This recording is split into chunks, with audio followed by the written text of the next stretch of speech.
In 1921, the Fred Harvey Company started major construction to establish a tourist destination at the bottom of the Grand Canyon. Designs were under the direction of Mary Jane Coulter. Initially, the ranch was referred to as Roosevelt Chalet. Early in 1922, progress was reported. A force of 15 to 20 men is constructing Roosevelt Chalet near the mouth of Bright Angel Creek. No expense is being spared to make the camp one of the great attractions for Grand Canyon visitors, especially those who wish to make the muleback trip from rim to rim.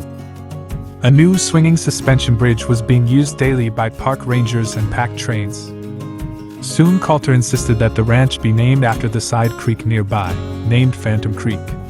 The early hosts of Phantom Ranch explained to visitors that Phantom Creek was named after an eerie light seen up on the cliffs nearby that some believed was caused by a phantom.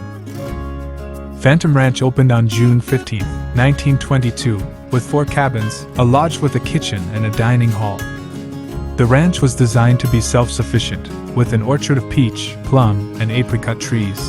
Also included was a chicken shed and yard, a blacksmith shop, a water reservoir, and a barn.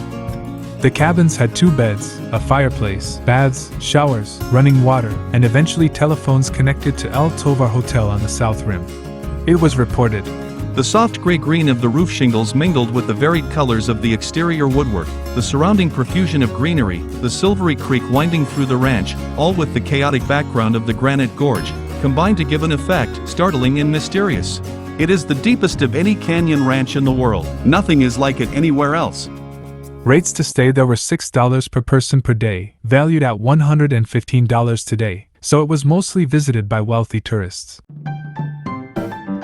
Coulter built these cabins and started to draw a new kind of audience into the bottom of Grand Canyon.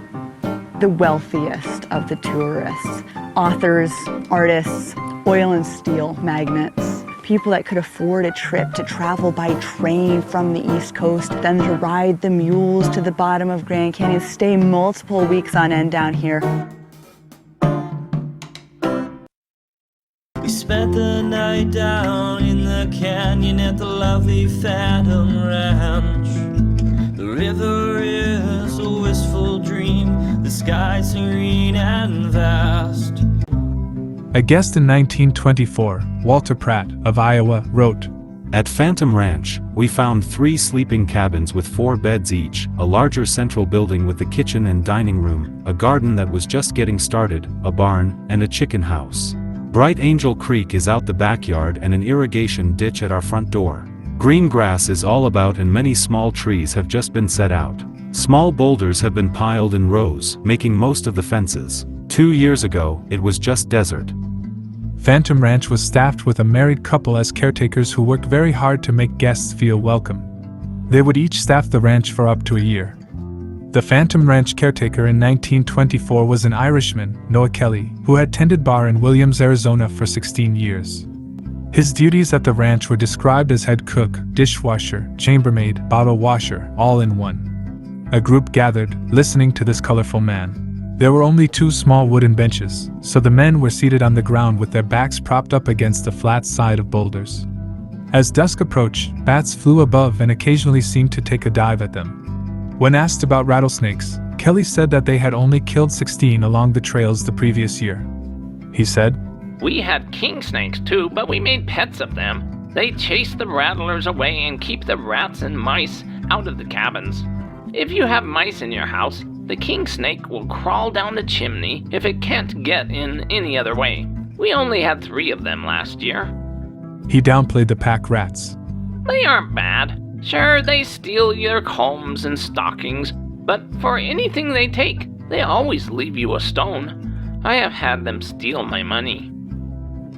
Phantom Ranch was established. For more than 100 years, it would stand out as a premier location to witness the Grand Canyon's splendor. This video was written and produced by Davy Crockett for the Grand Canyon Historical Society. Visit us at grandcanyonhistory.org. Help us continue to preserve and share the history of Grand Canyon by becoming a member of the Society. Also, use the subscribe button below to receive more videos like this one.